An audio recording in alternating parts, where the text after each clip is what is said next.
नमस्कार. कृषी आणि सहकार पंढरी म्हणून कोल्हापूर जिल्ह्याची ओळख आहे. या कोल्हापूर जिल्ह्यानं आत्तापर्यंत कृषी आणि सहकार बरोबरच प्रशासकीय सेवेत अनेक रत्न पाठवलेले आहेत. पोलीस असेल, महसूल असेल, ह्या क्षेत्रात तर अनेक तरुण गेलेलेच आहेत. आज आपण पाहतो गल्ली ते दिल्लीपर्यंत जो विषय सुरू आहे चर्चा, तो कृषी विधेयक, ऊस, दूध दर, कांदा असेल, भाजीपाला असेल, या एकूणच सर्व शेतीविषयी निगडीत गोष्टींचा विचार केला तर आपल्या लक्षात नेहमी येत राहतं की सहकाराला किती महत्त्व आहे.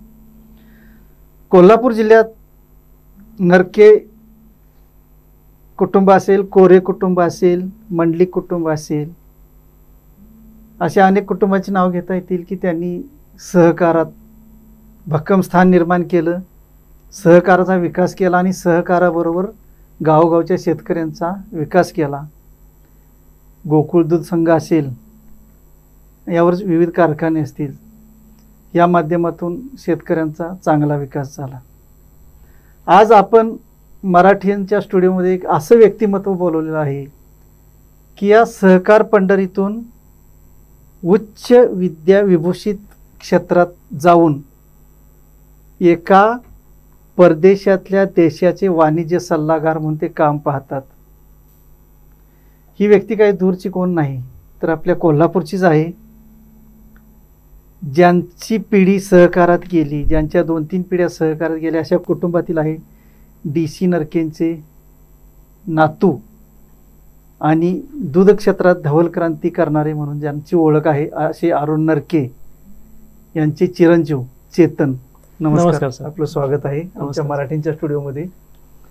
तर थोडक्यात मी आपल्याला त्यांची ओळख करून दिली, तर आता त्यांचं ज्ञान कितपत आहे, त्यांनी कोणत्या कोणत्या क्षेत्रात कशी झेप घेतलेली आहे, हे आपण प्रश्नोत्तराच्या माध्यमातून त्यांच्याकडून जाणून घेणार आहोत. त्यांनी KIT इंजिनिअरिंगची पदवी संपादन केली, पण त्यानंतर परदेशात जाऊन त्यांनी अशा काही पदव्या मिळवल्या, शिक्षण घेतलं की त्याचा आज जगामध्ये उपयोग होतोय त्यांच्या ज्ञानाचा. पण आज तो महाराष्ट्र आणि आपल्या भारतालाही होऊ शकतो. त्यांनी परदेश वारी सोडून आज ते आपल्या जन्मभूमीतच कर्मभूमी मानून इथला विकास साधायचा आहे म्हणून ते आज इथं आलेले आहेत. ते स्थिराव पाहत आहेत. त्यांना सहकार, कृषी, तरुण ह्या सर्वांचा विकास साधायचा आहे. अरुण नरके फाउंडेशनचे अध्यक्ष सुद्धा आहेत ते. आपण जाणताच, विशेषतः तरुण वर्ग जाणतो की अरुण नरके फाउंडेशनचं कार्य काय आहे. ते कोल्हापूर जिल्ह्यातील अनेक तरुणांना स्पर्धा परीक्षेच्या माध्यमातून अधिकारी पदापर्यंत पोहोचवणार आहे अरुण नरके फाउंडेशन.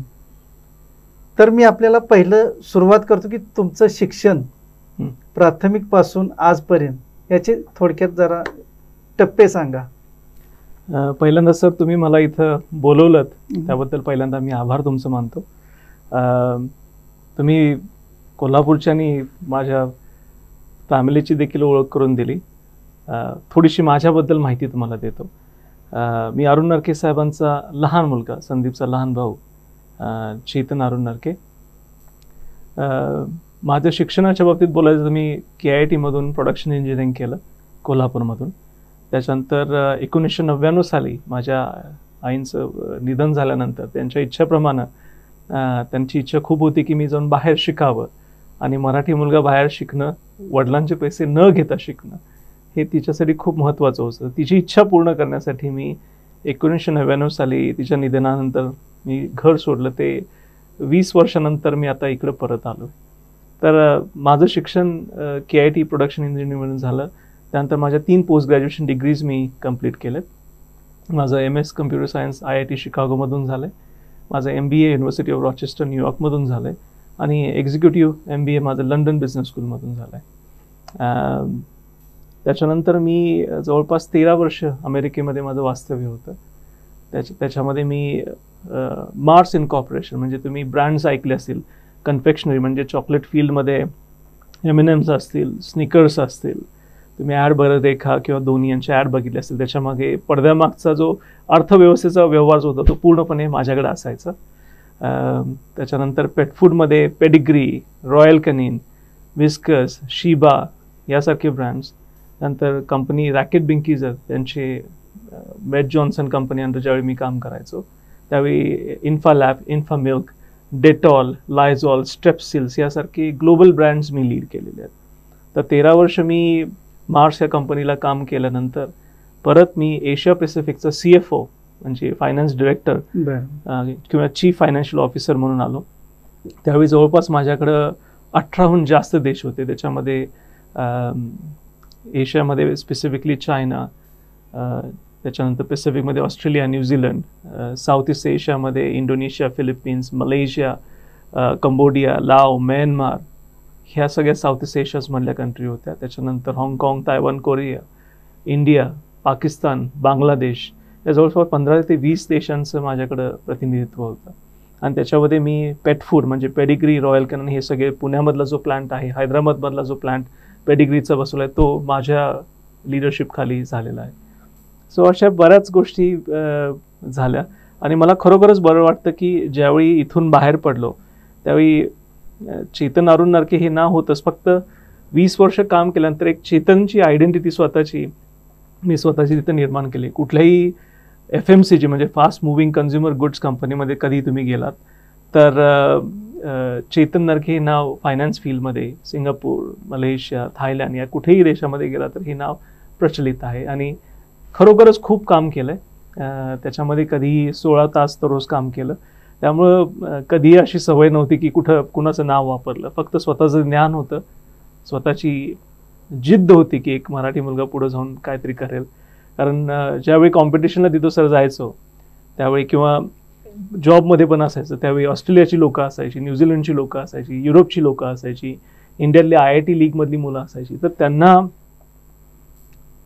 डिफीट करून तो जॉब मिळवणं जे मला आठवते जवळपास मी ज्यावेळी एशिया पॅसिफिकचा जॉब मिळवला होता ॲज अ CFO फायनान्स डिरेक्टरचा तर देशातून जवळपास पूर्ण देशातून किंवा जगातून एक 200 लोकांची इंटरव्ह्यू झाले होते. आणि शेवटचे 5 विद्यार्थ्यांमध्ये माझं ज्यावेळी सिलेक्शन, विद्यार्थी म्हणण्यापेक्षा प्रोफेशनल जे 15-15, 20-20 वर्षाचे अनुभव ज्याच्यामध्ये जॉन्सन अँड जॉन्सन यासारख्या मोठ्या, हिंदुस्तान लिव्हर यासारख्या मोठ्या कंपनीमध्ये CFO म्हणून काम केलं होतं. आपण आज पाहतो की डॉक्टरचा मुलगा डॉक्टर, वकिलांचा मुलगा वकील किंवा न्यायाधीश होईल. बहुतेक राजकारण्यांची मुलं राजकारणात असतात. हो, सरपंच होतील, पंचायत समिती, जिल्हा परिषद सदस्य होतील, कोणत्या तरी संस्थेवर संचालक होतील. हो, तुमच्या तर घरात राजकारणच, तुम्हाला बाळकडूच राजकारणाचं मिळालं. आजोबा असतील, वडील असतील. मग असं असताना तुम्ही राजकारणाचा ट्रॅक सोडून ह्या शिक्षणच्या ह्याच्यावर नेमकं कसं आलात?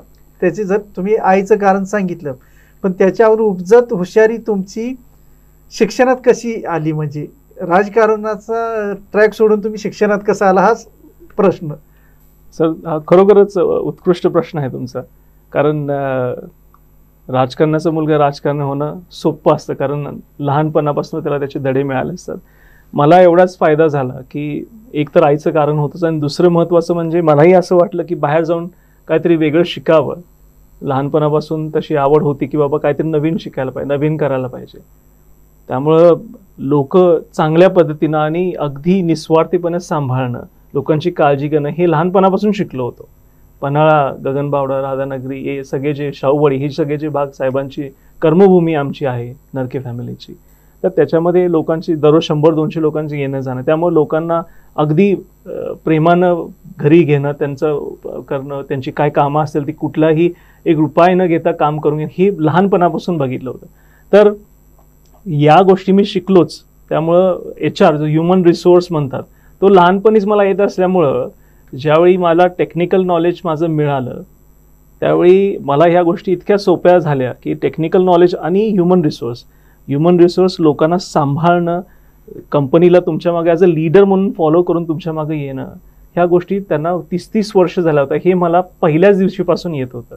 त्यामुळे माझा प्रोग्रेस जर चार्ट तुम्ही बघितला तर तो खूप फास्ट वर गेलेला आहे. म्हणजे नॉर्थ अमेरिकेचा CEO पासून एशिया पॅसिफिकचा जवळपास एक 250-300 कोटीचा व्यवहार 300 कोटीचा व्यवहार मी बघायचो. त्यामुळे खूप सोपं होतं माझ्यासाठी हे लोक सांभाळणं, त्यांच्याकडून काम करून घेणं, त्यांना चांगले त्यांचे पगार व्यवस्थित देणं, या सगळ्या गोष्टी एकत्र आल्यामुळे मला आता आपण पाहतो की जेव्हा MPSC UPSCच्या परीक्षा असतात त्या अगदी आर्ट साईडचा मुलगा म्हणजे आपण काय म्हणतो की बाबा हा नॉर्मल, तो काय अति हुशार नसणार, पण ती मुलं सुद्धा IAS IPS झालेले आहेत पुढे भविष्यात जाऊ. तसं तुम्ही नॉर्मल होता की पहिल्यापासूनच हुशार आहात? सर मी शिवाजी पेठेत वाढलेला मुलगा आहे. म्हणजे आम्ही आठवतं 5 वाजता शाळेतून आलं की दप्तर टाकायचं आणि खाली खेळायला जायचं. मग गोटे असतील, चिनी दांडू असेल, सगळ्या गोष्टी ज्या लहानपणी आम्ही खेळायचो, पतंग असेल, 2-3दा रंकाळ्यात पडलोय मी पतंग पकडण्याच्या याच्यामध्ये. त्यामुळे या सगळ्या गोष्टी केल्या आणि मी ॲव्हरेज मुलगा होतो. फक्त एकदा ध्येय डोक्यात होतं की ज्यावेळी आईचं निधन झालं त्यावेळी ध्येय डोक्यात होतं की खरोखरच काहीतरी करूया. आणि माझ्यामध्ये परसिस्टन्स होता की मी एकदा एक डोक्यात घेतलं होतं. मी हुशार नव्हतो, मी ॲव्हरेज मुलगा होतो. 65 ते 70% पडायचे. मी काय बोर्डातला मुलगा नव्हतो, पण माझ्याकडे कन्सिस्टन्सी होती आणि परसिस्टन्स एवढा होता माझ्याकडं. मी काही झालं तरी तो कधी सोडायचो नाही. त्याला वेळ लागू दे, पण ते वाचायचं, भरपूर गोष्टी लोकांशी बोलायच्या, जे वडिलांच्याकडून माझ्याकडे नेटवर्क जे होतं ते डेव्हलप स्वतः केलं, लोकांच्याकडून ज्ञान घेतलं. तुमच्या अनुभवातून असं आलं की हुशारीपेक्षा प्रबळ इच्छाशक्ती महत्वाची असते, जी ते आईनी तुमच्यात निर्माण केली, ती तुमच्यात निर्माण झाली. त्यानंतर तुम्ही एवढं शिक्षण घेतलं. पण आता जाता जाता महत्वाचा प्रश्न म्हणजे की तुम्ही थायलंडचे वाणिज्य सल्लागार आहात. हे काही पद एवढं छोटं किंवा लहान नाही. वाणिज्य सल्लागार म्हणजे तो देश तुमच्या सल्ल्यावर चालतोय आर्थिक दृष्ट्या. तर ह्या पदापर्यंत कसं पोहोचलात नेमकं? आता तुम्ही जर विचार करायला गेला, थायलंडमध्ये मी CFO म्हणून काम करायचो. मी मार्ससाठी पण काम केलं आणि रॅकेट बेंकिझर आणि मेट जॉन्सन म्हणजे ते नवीन सिस्टर कंपनी आहे त्यांची. तर त्यावेळी माझं ही कंट्रोल कॅटेगरी म्हणजे ही लोकांसाठी क्रिटिकल कॅटेगरी असते. म्हणजे कुठलंही दूध किंवा ह्याचं ज्यावेळी तुम्ही प्राईस वाढवता त्यावेळी गव्हर्नमेंटशी कन्सल्ट करावं लागतं. तर मी ज्यावेळी थायलंडमध्ये गेलो त्यावेळी गव्हर्नमेंटशी मी एवढे माझे चांगले मी आणि पूर्ण ट्रान्सपरन्सी द्यायचो फायनान्शियलमध्ये. बाकीचे CFO तसे करायचे आणि मी गव्हर्नमेंटशी संवाद चांगला साधण्यासाठी मी थाय लँग्वेज देखील शिकलो. तर त्यांना त्याचं खूप अप्रूव होतं की स्वतः CFO नेहमी युजली दुसऱ्या कंपन्यांची, मोठ्या कंपन्यांची पाठवून द्यायचे त्यांच्या स्टाफला, पण मी तसं नाही करायचो. लाईनमधून जायचो, पूर्णपणे ट्रान्सपरन्सी ठेवली आणि गव्हर्नमेंट आणि कॉर्पोरेट मल्टीनॅशनल कंपनीज कसे चांगल्या पद्धतीने त्यांचे संबंध प्रस्थापित करून गव्हर्नमेंटला टॅक्सेशनला कसा उपयोग होईल, आणखी ज्या मल्टीनॅशनल कंपनीज आहेत त्यांच्यामध्ये लोकल लोकांना हायर करून कसं त्यांची उन्नती करता येईल, त्यामुळे ओव्हरऑल त्यांचा GDP कसा वाढेल याच्यासाठीही मी त्यांना सल्ला द्यायचो. त्यामुळे ओव्हरऑल त्यांच्या लक्षात आलं की जर हा माणूस स्वतः भाषा शिकून आपल्या फक्त कंपनीचा स्वार्थ न बघता पूर्ण ओव्हरऑल थायलंडचं बघतोय तर ॲब्सोल्युटली त्यांनी. त्यामुळे मिनिस्टर ऑफ कॉमर्स म्हणजे अर्थमंत्री ज्यावेळी होते, आता जे डेप्युटी प्राईम मिनिस्टर आहेत, त्यांची माझी ओळख झाली. आणि त्यांची ओळख झाल्यानंतर त्यांनी मला सांगितलं की आम्हाला त्यात काय मदत लागली तर करूया. आणि मग त्यांना मी सांगितलं की माझ्या वडिलांनी मला परत भारतामध्ये देशामध्ये यायला सांगितलंय, त्यामुळे मी आत्ताच माझा जो कॉर्पोरेट जॉब सोडून परत माझं निघालोय. त्यांना ते पटलंच नाही की पहिल्यांदा मी असं करतोय, कारण मी TVवर सांगायला हरकत नाही, जवळपास माझं जे पॅकेज होते 5.5 कोटी रुपयाचं वर्षाचं होतं, कारण मी टॅक्स भरणं त्यामुळे काय हे नाही आहे. त्यामुळं 5.5 कोटीचं पॅकेज होतं त्यावेळी. आणि त्यांनाही ते पटलं नाही की एवढं सगळं चांगलं छान सुरू असताना, एवढं करिअर असताना तुम्ही परत हे सोडून कसं परत जाणार. पण काय काय गोष्टी या भावनातनं येतात, जे वडिलांनी हाक मारले की मुलाला घ्यावं लागतं, हा त्यातला एक भाग होता.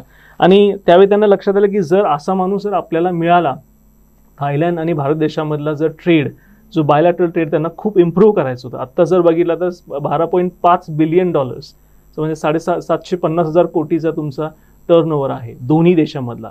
आणि $7.5 बिलियन थायलंडचा एक्सपोर्ट होतं आणि $5 बिलियन इंडियामधून थायलंडमध्ये एक्सपोर्ट होतं. तर 2.5 कोटीचा सरप्लस अजून थायलंडकडे आहे. सो ओव्हरऑल या गोष्टींच्या माझं अंडरस्टँडिंग असल्यामुळे आणि माझी पॉलिटिकल कनेक्टिव्हिटी असल्यामुळं तिथले जे अर्थ मंत्रालय होते आणि आत्ताचे डेप्युटी प्राईम मिनिस्टर आहेत त्यांनी मला त्याची विनंती केली की तुम्ही ही पोझिशन घेऊ शकाल का. आणि त्यांनी मला ऑफिस दिलं छानपैकी मुंबईमध्ये आणि कोल्हापुरातून काम करण्याची परवानगी देऊन हे पुढे घेतलं. पहिलं शेतकरी कुटुंबातला मुलगा, नरके फॅमिली म्हणजे शेतकरी कुटुंबच आहे, म्हणजे काय करू शकतो परदेशात जाऊन शिक्षण घेऊन एका देशाचा आर्थिक सल्लागार बनू शकतो, पण शेवटी प्रत्येकाची नाळ ही आपल्या जन्मभूमीशी जोडलेली असते. आपली मातीच आपल्याला महत्त्वाची वाटते. 5.5 कोटीचं पॅकेज म्हणजे काही चेष्टा नाही. खरोखर आपल्या कोल्हापुरातील तरुणांचे डोळे खरोखर विस्फारतील. पण ह्याच्यावर पाणी सोडून परत यायचं आणि परत आपल्या बांधवांसाठीच काम करायचं. अर्थात चर्चा पुढे राहणार, एक छोटीशी विश्रांती घेऊन पुढच्या टप्प्यात आपण जाणून घेणार आहोत की आपल्या बांधवांसाठी ते काय करणार आहेत.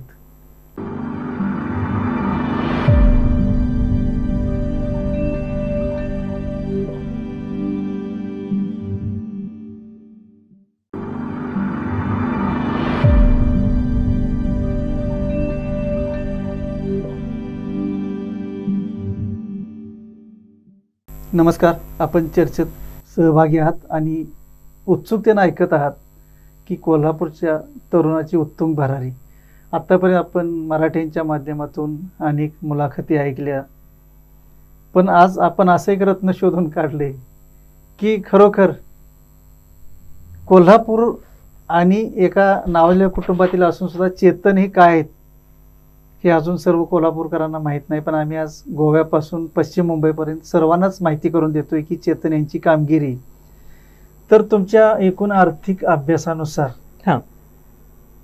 आता तुमच्या घरात तर सहकारी साखर कारखान्याचे सूत्र होती किंवा आहेत. गोकुळ दूध संघाची, जरी गोकुळ दूध संघाचे संस्थापक जरी आनंदराव पाटील चोयेकर असले तरी आपले वडील अरुण नरके यांनीच संघासाठी भरपूर योगदान दिलेलं आहे, काम केलेलं आहे. तर आजची संघाची परिस्थिती, गोकुळ दूध संघाची आजची परिस्थिती आर्थिक असेल किंवा व्यवस्थापनातील असेल किंवा राजकीय असेल आणि भविष्यातील कशी असावी आपल्याला वाटतंय? म्हणजे तसं बघितलं तर साहेब 1963 या गोकुळ संघाची स्थापना आहे आणि त्याच्यानंतर बरेच वर्षांना आजची तुम्ही जर परिस्थिती बघितली, नरके साहेब 1991 पासून 2000 पर्यंत चेअरमनशिप होते आणि त्यांनी त्याच्यामध्ये एवढे आमूलाग्र बदल आणले. त्याच्यामध्ये डॉक्टर कुरियन असतील, अमृता पटेल मॅडम असतील, NDDB असेल, नाबार्ड असेल, या सगळ्यांनी मदत करून एक गोकुळा एका विशिष्ट लेवलला आणून ठेवलं, ज्याच्यासाठी एक्सपान्शन जी कॅपॅसिटी म्हणतात किंवा त्याचे संकलन आणि त्या गोकुळच्या दुधाचा एक ब्रँड बनवण्यासाठी जे साहेबांनी कष्ट घेतले, अहोरात्र कष्ट, तर ते वाखाणण्यासारखे आहेत. मला असं खरोखर आवर्जून सांगावं असं वाटेल. कारण आज जर तुम्ही बघितलं गोकुळची संकलन कॅपॅसिटी साधारणपणे 11 लाख लिटर आहे. कोल्हापूर जिल्ह्यामध्ये टोटल तसे बघितलं तर 21 लाखापर्यंत होतं. छोटे मोठे संघ सगळे एकत्र जे होतात ते. जो ब्रँड साहेबांनी तयार केला त्याच्यामध्ये हायजीन, त्या दुधाची क्वालिटी, हे एवढं त्यांनी अभ्यास केलं तर आत्तापर्यंत हा ब्रँड इथं आलाय. कारण तसं बघायला गेलं तर लूज मिल्क जे म्हणतात, जे गोकुळ विकतं, जास्त सगळ्यात जो आवडता लोकांचा प्रोडक्ट आहे, तर त्याच्यामध्ये जर तुम्ही व्हॅल्यू ॲडिशन आणखी जर केलं, ते साहेबांनी केलं. त्याच्यामध्ये श्रीखंड आलं, बटर आलं, दही आलं, पनीर आलं, तूप आलं, अशा बऱ्याच व्हॅल्यू ॲडेडमध्ये खूप मार्जिन्स असतात जर व्यापारीदृष्ट्या बघायला गेलं तर. सो आर्थिकदृष्ट्या मला असं वाटतं की गोकुळचं आत्तापर्यंतचं काम खरंच वाखाणनीय आहे. जो ब्रँड त्यांनी निर्माण केला आहे, जो विश्वास लोकांना दिला आहे की हे दूध अशा प्रकारे आहे, एवढं फॅट असतं, त्याचं SNF एवढं असतं, त्याचं संकलन आहे, ते अतिशय क्वालिटी, हायजीन्स, या सगळ्या मेंटेन करून केलेल्या गोष्टी. आज रोजगाराच्या संधी खूपच कमी आहेत. हो. आणि खेडोपाडी उच्च शिक्षित तरुण वर्ग आहे. हो. आणि व्यवसायाकडे वळतोय. हो. बहुतेक तरुण आज आपला पोल्ट्री किंवा डेअरी फार्मकडे वळतोय. हो. तर त्यांना आपण काय मार्गदर्शन करू शकतो? मला असं वाटतं की डेअरीचा विषय थोडासा मी प्रोलॉंग करतो की जसं गोकुळचं, जसं डेफिनेटली डिफरंट ऑपॉर्च्युनिटी आहेच. गोकुळसारख्या 2500 कोटीचा संघ आहे तो, आणि या क्वालिटीच्या ब्रँडमुळं माझ्या जी आत्ता जी करंट पोझिशन आहे त्यामुळे एक्सपोर्टला त्याचा खूप उपयोग होईल. मला वाटतं की जे उत्पादकांना मार्जिन द्यावं लागतं गोकुळला, त्यांना मी जास्त मिळवून देण्याचा प्रयत्न करेन. कारण आता मला असं वाटतं की जो आपला पोर्टफोलिओ व्हॅल्यू ॲडेड आहे त्याच्यामध्ये आणखी जर वाढवली, त्याच्यामध्ये वे प्रोटीन असेल, चीजची खूप मागणी आहे, डोमेस्टिकली पण आहे आणि इंटरनॅशनल लेवलला देखील आहे. आणि ओव्हरऑल बघितलं जगामध्ये जगातल्या म्हशींचं टोटल काढलं तर 57% जगातल्या म्हशीचं प्रमाण आपल्या इंडियामध्ये आहे. आणि असे असताना मला असं वाटतं की तो एक अप्रोप्रिएट त्याचा क्लेम मॅक्सिमम करून छान एकदम चीज वगैरे जर म्हैशीच्या आपण ह्याच्यातून बघितलं तर जगामध्ये त्याची खूप व्हॅल्यू आहे. म्हणजे आता मुरा किंवा म्हैसाणा ह्या हो, ज्या हो. म्हशी आहेत आपल्या गावठी आहेत. हो. आता अलीकडे एक देशी गायींचं म्हणून एक प्रस्थ आले, प्रस्थ म्हणजे आहेच पूर्वीपासूनच आहे. तर यात तुम्हाला काय फरक वाटतो की संकरित गाय आणि देशी गाय? जसं तुम्ही सांगितलं की म्हशीच्या दुधाला फॅट जास्त आहे, हो. त्यातून उपपदार्थ जास्त हो, मिळू शकतात. हो. तर गायीच्या दुधाशी तुलना कशी करू शकाल? कारण दूध जास्त मिळतं ते गायीपासून मिळतं, संकरित गायीपासून. हो हो. तसं बघायला गेलं सर तर प्रत्येक दोन्ही दुधाचे गुणधर्म वेगळे आहेत, त्याचा उपयोगही वेगळा आहे. ज्यावेळी तुम्ही रेस्टॉरंट किंवा याच्यामध्ये त्यावेळी तुम्ही त्या चवीसाठी बघत असता, तो क्रीमीनेससाठी, त्यावेळी डेफिनेटली तुम्हाला म्हशीच्या दुधाचे प्रोडक्ट्स वापरावे लागतील आणि त्याच्याप्रमाणे त्याचं मार्केट बदलत जातं. मला असं वाटतं की गोकुळ हा खूप मोठा पोटेन्शियल आहे की त्याची मार्केट व्हॅल्यू आणि जी संकलन आणि क्वालिटी जी आहे ती आंतरराष्ट्रीय लेवलला वाखाणण्याजोगी आहे, हे कोणीच नाकारू शकत नाही. त्यामुळे मला असं वाटतं की मुलांना तुम्ही जो म्हणला की गाईला देखील त्याचं तेवढी व्हॅल्यू आहे, पण जगामध्ये गायी पण खूप आहेत. त्यामुळे तुम्ही लाईक टू लाईक कम्पॅरिझन केलं तर मार्केट हे तुम्हाला खूप नॅरो आहे, त्याचे मार्जिन्स खूप कमी आहेत. पण गाईचं दूध तुम्ही डायटरी जे आता कोरोना नंतर जे डायटरी आणि लोकांना वजन मेंटेन करणं, इम्युनिटी वाढवणे, त्याच्यामध्ये गाईचा उपयोग होतो. पण त्याच्याबरोबर तुम्ही तुमची इम्युनिटी वाढवण्यासाठी सुद्धा म्हशीच्या पासून जे प्रोडक्ट बनतात त्याचाही उपयोग होतो. त्यामुळे ज्याप्रमाणे त्याचा उपयोग आहे त्यामुळे करता येईल. राहिला विषय रोजगारीचा, जसे हे गोकुळचा संघ वाढत जाईल तसे रोजगारी होईल. जसे जसे तुम्ही इंटरनॅशनल मार्केटमध्ये जाईल त्यावेळी जे उच्च शिक्षित मुलं आहेत त्यांना इम्पोर्ट एक्सपोर्टमध्ये जाऊ शकतात. तुम्ही शेतीविषयक पूरक व्यवसायांबद्दल बोलला, त्याच्यामध्ये फिशरी आहे, त्याच्यानंतर कुक्कुटपालन आहे, त्याच्यानंतर मेंढी पालन आहे, हे लाईफ स्टॉक खूप आहे. त्याच्यानंतर तुम्ही बी फार्मिंग करू शकता. गडकरी साहेबांनी मध्ये दिलेल्या मुलाखतीमध्ये तुम्ही बघितलं तर पॉवर आणि एनर्जीमध्ये इथेनॉल प्रोडक्शन, जसं आता म्हणलं कारखान्याच्या मध्ये सुद्धा जसं आपण साखरेवर न उपलब्ध राहता त्याचं इथेनॉल बनवतं, पर लिटर त्याचा जास्त वेळ त्याचा उपयोग होईल. आणि त्याप्रमाणे अर्थव्यवस्था जर आपण केली तर व्यवस्थित डायव्हर्सिफिकेशन केलं ॲग्रिकल्चर फील्डमध्ये, म्हणजे बी फार्मिंग असेल, बी पासून कॅन्डल्स बनवणं असेल, त्याचा जो वॅक्स असतो त्याचा, त्याच्यानंतर तुम्ही बऱ्याच गोष्टीमध्ये हे करू शकता. मशरूम फार्मिंग आता नवीन गोष्टी सुरू आहेत. त्यामुळे मला असं वाटतं की करोनामुळे जे उच्च शिक्षित लोक भागामध्ये परत आपल्या ग्रामीण भागात आले तर त्यांच्यासाठी त्यांचं नॉलेज चांगलं आहे, त्यांची रीच आहे, त्यांना आता इंटरनेटमुळे नॉलेज कुठेही थांबलेलं नाही आहे.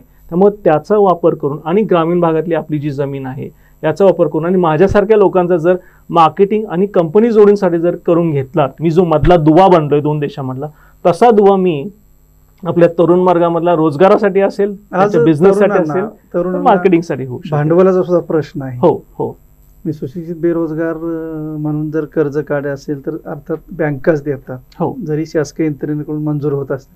अनेकदा बँकांकडून त्यांची ससेहोलपट होते. हो, ह्यावर काय पर्याय काढता येईल? किंवा आपली एक युथ बँक समजा, त्या युथ बँकेनं काही तरुणांना आता मदत केली, पण आता जे काही निर्बंध आलेले आहेत त्या निर्बंधांमुळे काही परिणाम झाला का, याबद्दल आपण काय सांगू? सर आता तुमचा मी प्रश्न एक दोन भागामध्ये करतो.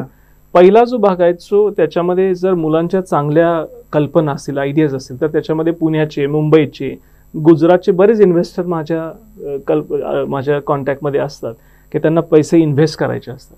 तर त्यांना मी त्यांच्यासमोर पिच करायला त्यांना ॲब्सोल्युटली मी त्यांना स्टेज देईन.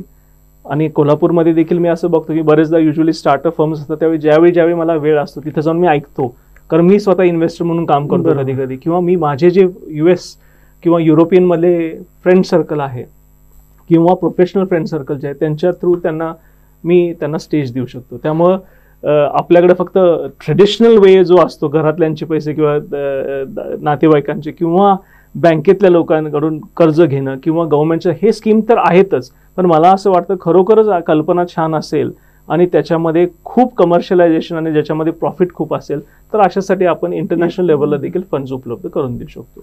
राहिला युथ बँकेचा प्रश्न, सर खरं सांगायचं तर मागच्या 1.5-2 वर्ष याच्यात मी खूप माझा वेळ म्हणा किंवा लोकांचा विश्वास आमच्या म्हणा आणि ह्याच्यातून पूर्ण काबाड कष्ट करून आता मला वाटतं एक महिन्याभरामध्ये किंवा पुढच्या 3 ते 4 आठवड्यामध्ये RBI मला असं वाटतं की पहिली महाराष्ट्रातली बँक असेल जी 35A मधून बाहेर पडणार आहे, जी कधीही झालं नव्हतं, ते आम्ही आता करून दाखवलंय.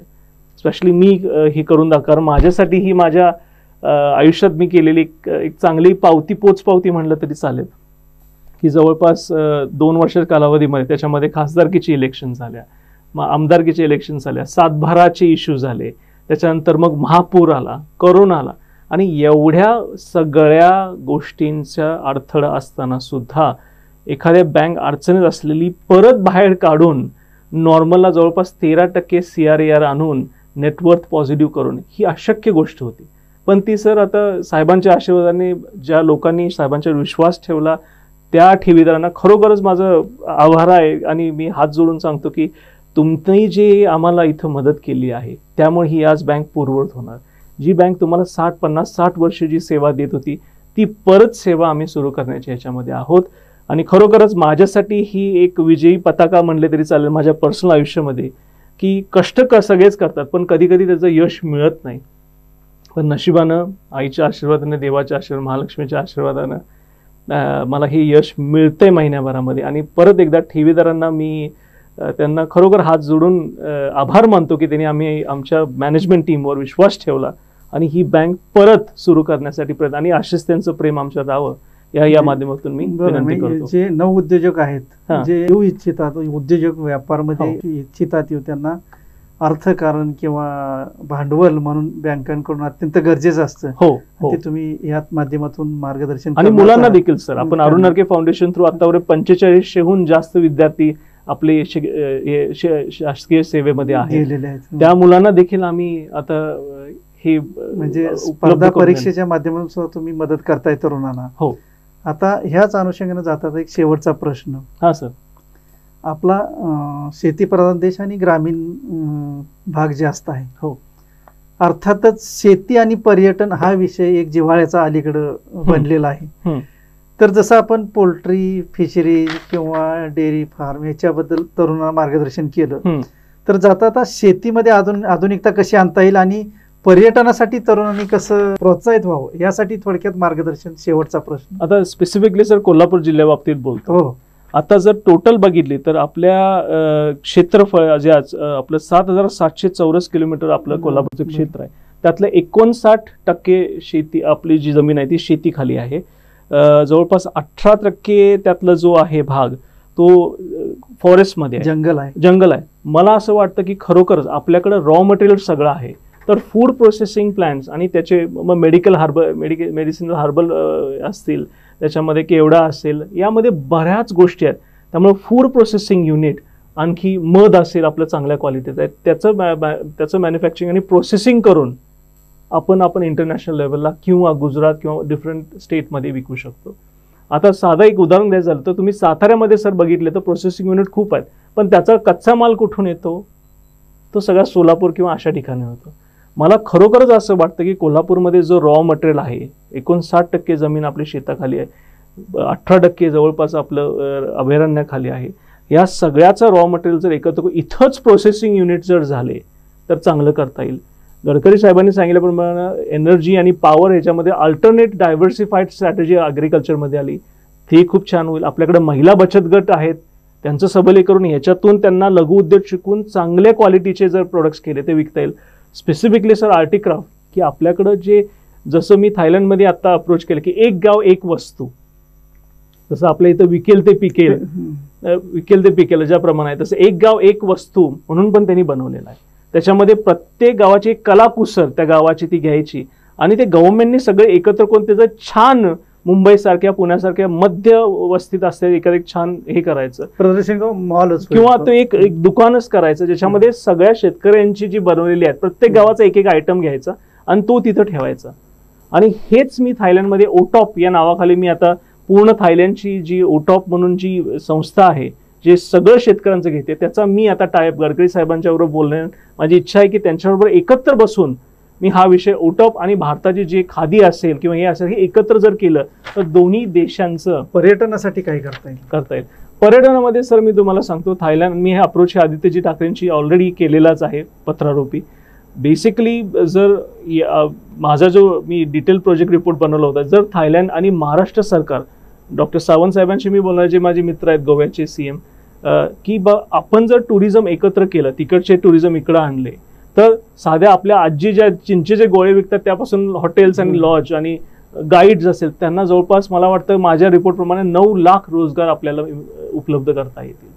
तर या गोष्टी मी आदित्यजी ठाकरेंशी पत्राने संपर्क साधलेला आहे, त्यांना तो डिटेल प्रोजेक्ट रिपोर्ट शेअर केला आणि त्याच्याबरोबर त्यांना मला वाटतं की जर असं केलं तर आपल्या महाराष्ट्रामध्ये खूप चांगली रोजगार निर्माण होईल. त्याच्यामुळे आपली ग्रामीण भागातली आर्थिक व्यवस्था आहे, साधा विषय आहे, जर ग्रामीण भागातली अर्थव्यवस्था जर तुम्ही चांगली केली मग त्याच्यामध्ये ॲग्रिकल्चरमध्ये इनोव्हेशन आणा, नवीन तंत्रज्ञान आणा आणि महत्त्वाची सर गोष्ट म्हणजे ह्या ज्या राजकीय कुरघुडीमुळे ज्या आपल्याला जो विकास थांबलेला आहे तो जर बाजूला ठेवून पूर्ण गावानं सरपंचांनी एकत्र येऊन काय नवीन टेक्नॉलॉजी आपल्या भागात काय पिकतं, सॅटेलाइटचे रिपोर्ट्स घेऊन आपल्या भागासाठी काय आहे, सॉइल परीक्षण कार्ड जे असतं, पाण्याची चाचणी करून बाबा तुमचं NPK बघा जो काय आहे, तुमचा पोत जमिनीचा आहे त्याच्यामध्ये काय कमी जास्त आहे, तिथं मधमाशा आणून 25% तुमचं प्रोडक्शन वाढवतं. या सायंटिफिक गोष्टीचा अगदी सारासार विचार करून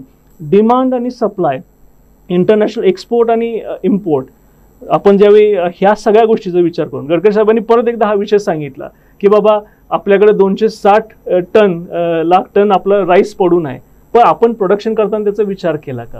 त्यामुळे मला असं वाटतं की कुठलीही गोष्ट तुम्ही हमी भाव देताना अडचण होते. त्यामुळे आत्ताचं जे कृषी विधेयक जवळ या गोष्टी येतात हे फक्त साईड इफेक्ट्स आहेत सर.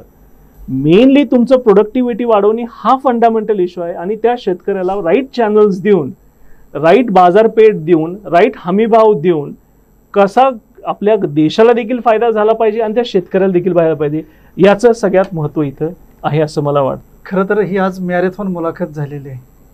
आज स्पर्धा परीक्षेपासून उद्योजकांपर्यंत बनवण्याची ताकद चेतनमध्ये आहे आणि ते करून दाखवतात. त्यांनी जातात एक खंत व्यक्त केलेली आहे की राजकीय कुरघोड्या आणि खरं दुखणं आपलं हेच आहे, सहकार असू दे राजकारण असू दे, खरं दुखणं हेच आहे की राजकीय कुरघोड्या आपल्या तरुणांना कोबड्या घ्यायला लावतात.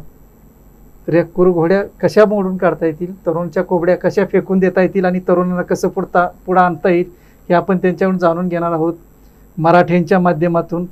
ते मराठ्यांचे सल्लागार असतील आणि कोल्हापूर, गोवा, सांगली, सातारा, सोलापूर, नाशिक, जळगाव, पश्चिम मुंबई जिथं जिथं आमचं मराठींचं प्रक्षेपण होतंय तेथील प्रत्येक तरुणाचे सल्लागार आजपासून अशी ती ग्वाही देतील असं मी मानतो. आणि इथं आल्याबद्दल मी आपले आभार मानतो. आणि एकच पॉईंट मला सांगावं लागेल याच्यामध्ये की आता कोल्हापूर हे नेहमी सहकारानं भरलेलं आहे. काय काय संस्था चालतात, काय काय चालत नाहीत. मला फक्त एक त्यातला फरक चालत राहतो की लोकनेते जे असतात ते लोकांना सांभाळू शकतात आणि कारखाना किंवा गोकुळ चालवणं हा एक व्यापार आहे. त्यामुळं सगळ्या दोन्ही गोष्टी एकामध्ये असणं हे खूप डिफिकल्ट आहे. त्यामुळे हा डिस्टिंग्विश जर आपण व्यवस्थित केला, लोकांना सांभाळणं आणि कारखाना आर्थिकदृष्ट्या किंवा कुठलाही संघ चालवणं हे 2 वेगळे स्किल सेट्स आहेत. आणि नशिबानं सर आज माझ्यामध्ये अर्थव्यवस्था ही 20 वर्षाचा माझा विषय असल्यामुळे कसं चांगल्या पद्धतीने चालू, युथ बँक हे एक चांगलंच एक्झाम्पल आहे जे आर्थिक अडचण असताना ते बाहेर काढणं आणि लोक सांभाळून सगळ्यांना एकत्र येऊन रोजगाराची हमी, सगळ्यांना एकत्र चांगले पगार मिळवण्याची इच्छा आणि व्यापार वाढवणे या सगळ्याचं जर कॉम्बिनेशन केलं तर मला खरोखरच तुम्ही सांगितल्याप्रमाणे कोल्हापूरला तर डेफिनेटली जी ती माय आहेच, पण भारतामध्ये काही माझी मदत कुठं लागली, मुलांना काही लागली तर खरोखरच मला त्यांची मदत करायला आवडेल. आणि तुम्ही सांगितल्याप्रमाणे सर मला इथं बोलवलं, मी खूप आभारी. आणि माझी कधीही मदत लागली, स्पेशली तरुण पिढीला, मुलामुलींना कधीही माझी मदत लागली तर सांगावी ही प्रामाणिक इच्छा सर. नमस्कार, धन्यवाद, नमस्कार.